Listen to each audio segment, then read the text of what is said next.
അമേരിക്കയുടെ തെക്ക് ഭാഗത്തുള്ള മിയാമി നഗരത്തിൽ നിന്നും 4 മണിക്കൂർ വിമാനത്തിൽ യാത്ര ചെയ്താൽ ഗ്രനഡയുടെ തലസ്ഥാനമായ സെയിന്റ് ജോർജ് നഗരത്തിലെ മൗറിസ് ബിഷപ്പ് ഇന്റർനാഷണൽ എയർപോർട്ടിൽ ഇറങ്ങുവാൻ പറ്റും.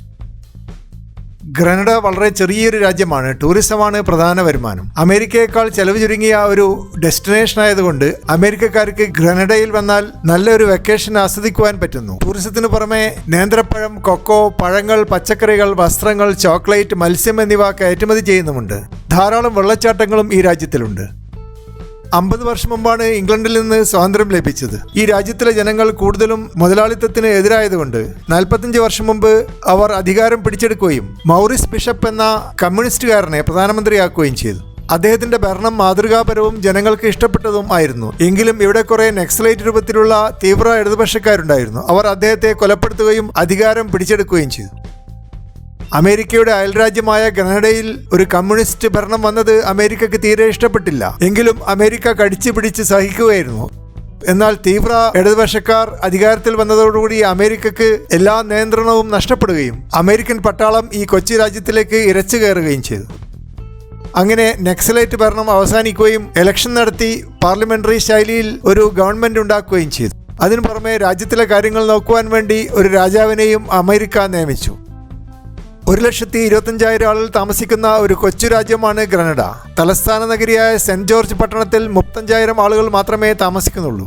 എങ്കിലും മികച്ച റെസ്റ്റോറൻറ്റുകളും ലോഡ്ജുകളും ഇവിടെയുണ്ട്. പാട്രിക് റെസ്റ്റോറൻറ്റ് ലഗൂൺ റോഡിലാണ്. ഹോം സ്റ്റൈൽ ഫുഡാണ് ഇവിടെ കൊടുക്കുന്നത്. വെജിറ്റേറിയൻ ഫുഡും ആവശ്യപ്പെട്ടാൽ ലഭിക്കുന്നതാണ്. സ്പൈസ് ഐലൻഡ് ബീച്ച് റിസോർട്ട് നല്ല ഒരു ലോഡ്ജാണ്. മികച്ച റിവ്യൂസ് ലഭിച്ച ഒരു ലോഡ്ജാണ് spice island beach resort. Bed and breakfast സ്റ്റൈലാണ്.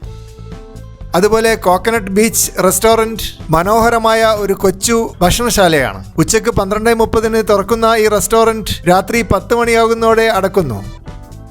അതുപോലെ റിക്സ് റെസ്റ്റോറൻറ്റ് റാഡിസൺ ഹോട്ടലിൻ്റെ എതിർവശത്താണ്. പിസയും മറ്റ് വിഭവങ്ങളും ഇവിടെ ലഭിക്കും. ഗ്രാൻഡ് ആൻസി ബീച്ചാണ് ഈ രാജ്യത്തിലെ ഏറ്റവും വലിയ അട്രാക്ഷൻ. 3 കിലോമീറ്റർ നീണ്ടു കിടക്കുന്ന ഈ ബീച്ച് ലോകത്തിലെ ഏറ്റവും മനോഹരമായ ബീച്ചായി അറിയപ്പെടുന്നു. പഞ്ചാര മണലും മനോഹരമായ ഫോറസ്റ്റ് ബാക്ക്ഗ്രൗണ്ടും ഈ ബീച്ചിനെ വളരെ ഫോട്ടോജനിക് ആക്കുന്നു. ലോകത്തിൽ ഏറ്റവും കൂടുതൽ അറിയപ്പെടുന്ന ഒരു ഹണിമൂൺ ഡെസ്റ്റിനേഷനാണ് ഗ്രാൻഡ് ആൻസി ബീച്ച്. അതുപോലെ മാഗസിൻ ബീച്ച് പടിഞ്ഞാറ് ഭാഗത്ത് സ്ഥിതി ചെയ്യുന്നു. അയൺ ഓക്സൈഡ് ഉള്ളതുകൊണ്ട് ബീച്ചിലെ മണലിന് പിങ്ക് നിറമാണ്.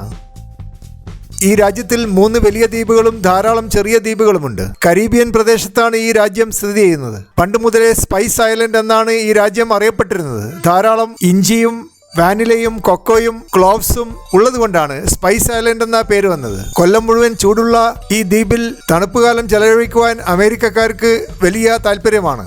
എപ്പോഴും 27 ഡിഗ്രി ചുറ്റുപാടിലാണ് ടെമ്പറേച്ചർ നിലനിൽക്കുന്നത്. ഈ ദ്വീപിൽ എല്ലാവരും ഇംഗ്ലീഷ് ഭാഷ സംസാരിക്കുന്നു. അമേരിക്കൻ ഇംഗ്ലീഷ് അല്ല, ബ്രിട്ടീഷ് ഇംഗ്ലീഷാണ് ഇവിടെ എല്ലാവരും സംസാരിക്കുന്നത്. ഗ്രനഡയിൽ വരുന്ന ടൂറിസ്റ്റുകൾ ഇവിടുത്തെ ജനങ്ങളുടെ മാന്യമായ പെരുമാറ്റം കണ്ട് അമ്പരക്കാറുണ്ട്. ഗ്രനഡയിലെ ജനങ്ങൾ സോഫ്റ്റ് ആൻഡ് സ്വീറ്റായ പെരുമാറ്റം കൊണ്ട് എല്ലാവരെയും ആകർഷിക്കുന്നു. നിയമം അനുസരിക്കുകയും മര്യാദയോടെ പെരുമാറുകയും ജീവിതത്തിൽ മൂല്യങ്ങൾ വെച്ചു പുലർത്തണമെന്ന് നിർബന്ധം പിടിക്കുകയും ചെയ്യുന്ന ആളുകളാണ് ഗ്രനഡയിൽ താമസിക്കുന്നത്. ഇവിടെയുള്ള കച്ചവടക്കാർ നിങ്ങളെ പുറകെ നടന്ന് ശല്യം ചെയ്യുകയില്ല. മാന്യമായ രീതിയിലാണ് കച്ചവടക്കാരുടെ ഇടപെടൽ. സമ്പന്നരായ ആളുകൾ ധാരാളം പണം ചെലവഴിക്കുന്നുണ്ടെങ്കിലും അതിന്റെ പ്രയോജനം ലഭിക്കുന്നത് ഇവിടെയുള്ള ബിസിനസ് മേധാവികൾക്ക് മാത്രമാണ്. സാധാരണക്കാർ ഇപ്പോഴും വളരെ ചുരുങ്ങിയ രീതിയിലാണ് ഇവിടെ ജീവിക്കുന്നത്.